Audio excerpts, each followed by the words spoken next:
Okay, since my last video, how I mentioned I was having the consultation for surgery, I had that and it went really well, because like all the questions and everything they ask you, they're saying, because the way I answered everything, they're saying I'm a good candidate for surgery.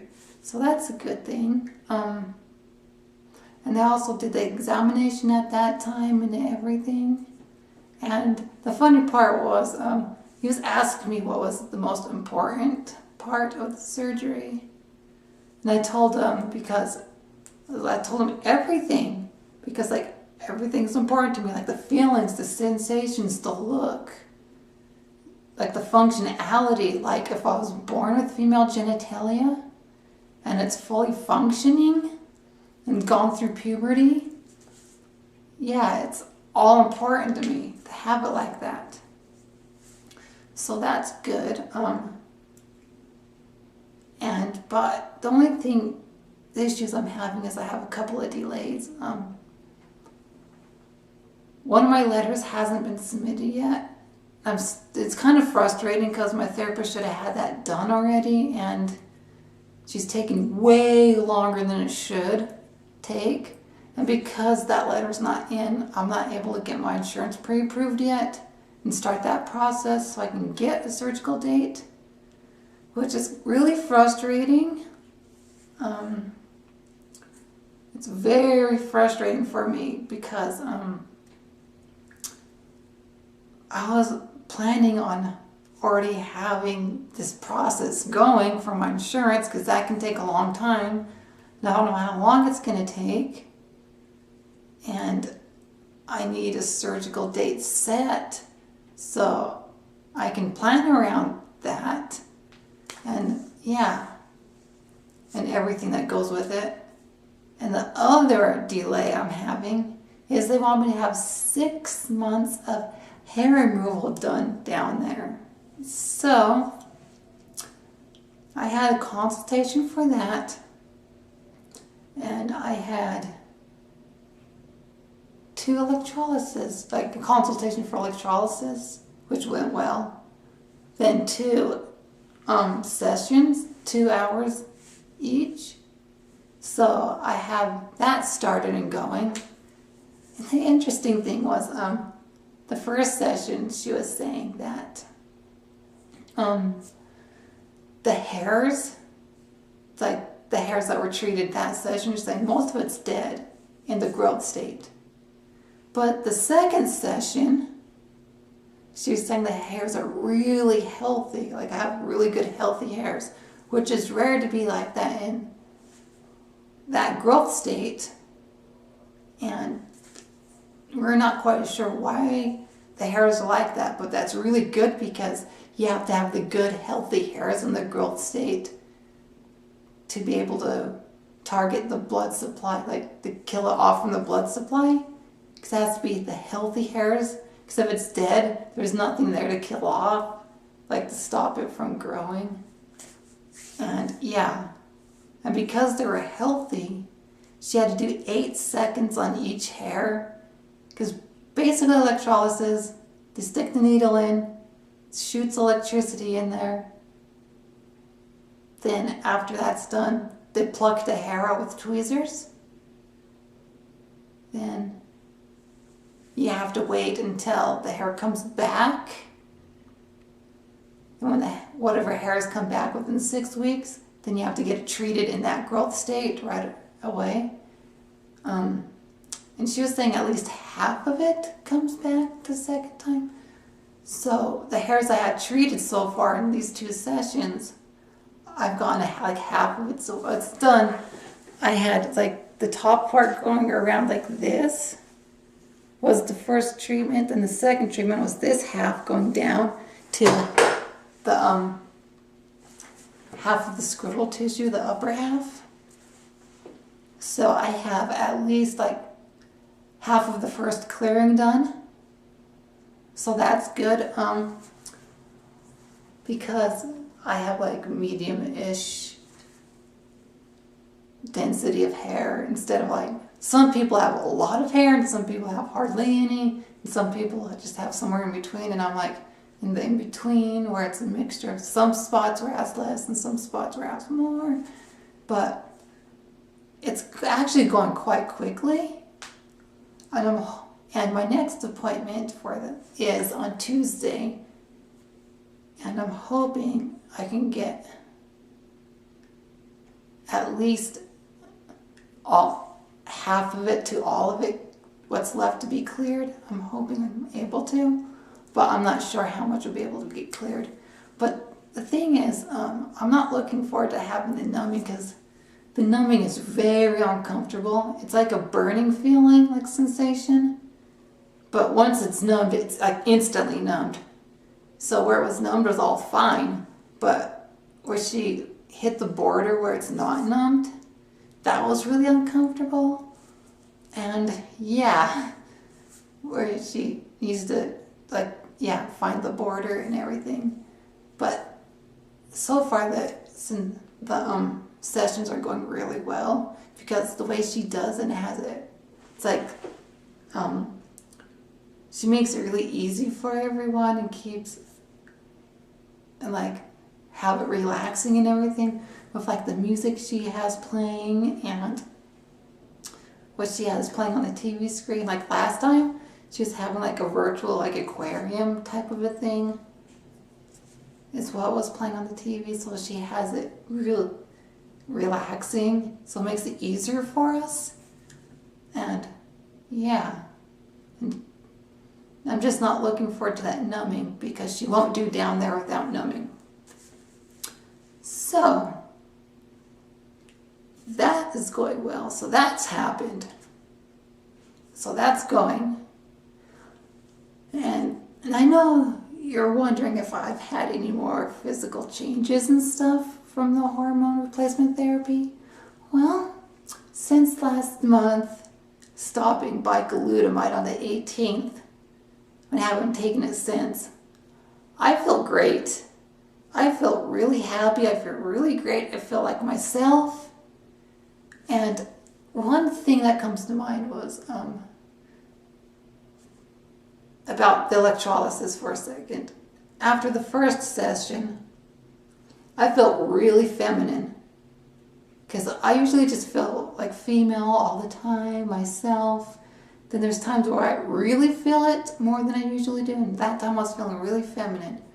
But the second session, because how very uncomfortable that was when the numbing started to wear off, I just was trying to mentally process that throughout that day and the next day. I was like, yeah. And the thing is, the most uncomfortable part now is just because since the end of 2017, beginning of 2018, I haven't done anything with the hair down there. I haven't shaved it, groomed it, or anything until my first electrolysis session. She had to trim it down so it's a certain length, so she's able to see the follicle much easier. And because it was shaved, it's kind of like itchy a little bit here and there. That's like the worst of it now after after a few days of healing, which was interesting with the healing process of that. The first session, it bruised really badly, then cleared up within like 3 days.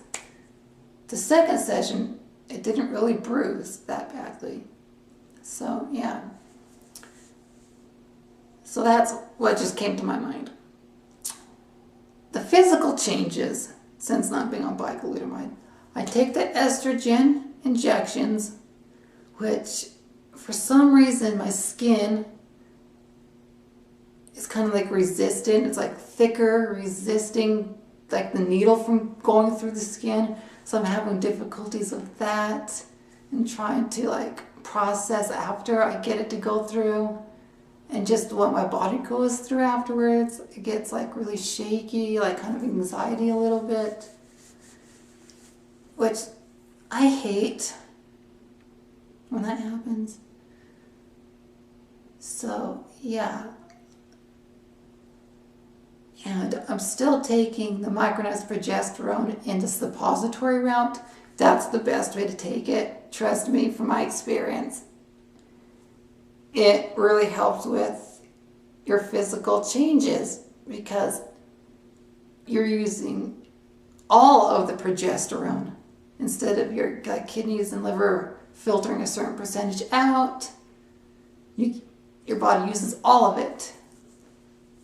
Especially, I noticed like the nights I've been going to bed a little earlier so I can get up for my electrolysis appointments, and I take the progesterone earlier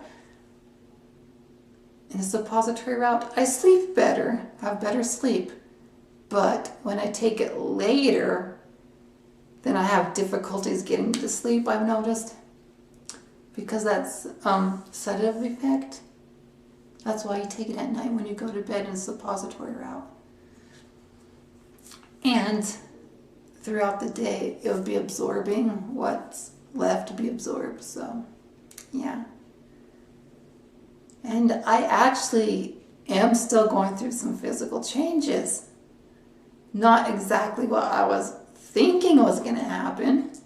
Because what I thought was going to happen is the rest of my breasts were going to finish filling in, and just because my weight has gone back up to where it should be. The spots that I've noticed, my breasts aren't doing as much growing.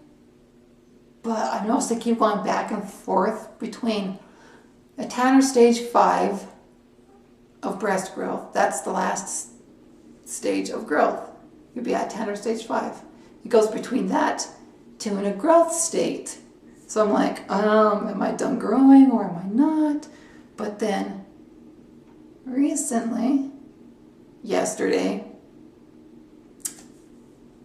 no, it wasn't yesterday, it was Thursday. Yeah. The bra I was wearing, the brand is Betsy Johnson, and it was like the color of it is like the shock blue in the stocking stripe, that one in a 32 triple D. That bra's way too small for me now. And it's like kind of weird because the Victoria's Secret Dream Angel bras in the demi cup in a 32 triple DF still fits me perfectly. So I'm like, that bra doesn't fit and this bra does.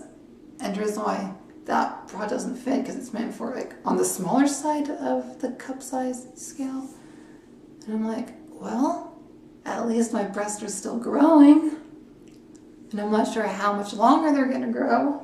But my frustration is with my breasts growing the way they are and the much bigger and fuller they are, is if I go up a cup size and become a G cup, I don't know what to do about bras, like trying to find bras, because the bras I'm wearing that fit me the best, that I like, that fits me the way that works for my body, size and shape, they don't have it in the cup size bigger, in my band size. Because in my band size, it's really hard to find bigger cup sizes, especially in your regular store. Because I have to go to a specialty store to get it.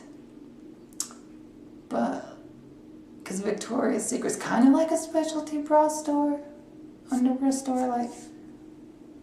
But then there's the specialty ones where it has all the sizes, and it's like, I don't want to have to go to a huge specialty store and spend a lot of money just for one bra, which is frustrating.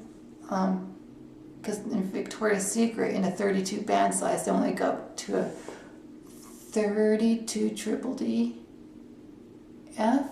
They don't go anything past that in a 32 band size, which is frustrating because there's those who are on the bigger and larger breast size that need bras that are bigger. So that's my frustration there. And my ex, she's still a really good friend. She's saying, welcome to life. That's what she's saying. She's saying, welcome to life. When I was complaining about my issue to her, but she's like, welcome to life. So, yeah. And with the hair growth on my body, nothing really seems like it's changing anymore. Except for like down here, kind of the belly button down. It's like hair sometimes comes and sometimes it goes. It just comes and goes. And that pattern's kind of like right up here. It's like kind of in that heart shape going like that. How the heart shape rounded on top. It's kind of like that. And there's some hairs that's come in a little bit here and there. So I'm like, yeah. That just changes, comes and goes as it is. And one thing I noticed since being on bicalutamide and not taking it anymore, my underarm hair, there's nothing there. It's been about 5 months and I haven't shaved my underarms. And if you can see, that's pretty much what my underarms actually look like, if you can see. The best you can see, I haven't shaved in like 5 months under there. And that really makes me happy. That makes me really, really, really, really happy because I had issues in the past with shaving the hair where I had a difficult time on some hairs would not just remove, and the 12 laser treatments I had on it, then what was left, what was left is gone now. I'm happy about that, but I just wish it would just, like with some trans women, their leg hair goes away completely, and some trans women doesn't, and I'm one of them where I want my leg hair just to be gone, and that way I don't have to deal with that. My facial hair, what's left is here, here, and a little bit through here. And it feels like some of it has come in through here, which when I had the consultation for electrolysis, I was saying, and also my facial hair I want done. But she was saying usually, because of surgery and everything, they want down there prioritized over anything else. So I have to get down there done first before here. And the last changes I've been having is my butt. All of this through the sides here and up around here like this. Because the bone's here and it goes up and around like that. And the sides here, like through, like here and everything. All that has become much fuller. And it's still becoming bigger and fuller since not taking bicalutamide. And that's the change, because out of all the changes I thought was going to happen, I thought my breasts were going to quickly finish growing and not much go from there since gaining the weight back. But my breasts are still growing here and there, and it's my butt is what I've noticed the biggest change physically. So yeah, my butt's getting bigger and fuller, so yay. And one last thing that's coming up. This room I'm in, that's gonna be my bedroom. The carpet's getting installed this week on Thursday. This coming Thursday. So I'm gonna have my stuff moved in before my next video. So yay for that. And other than that, I'm happy. I feel a lot better having all of this complete and coming all together. So yeah, the breast enhancement pumps are working. This Thursday will be 3 months. So yeah. So until then, to my next video, please comment, rate, and subscribe. And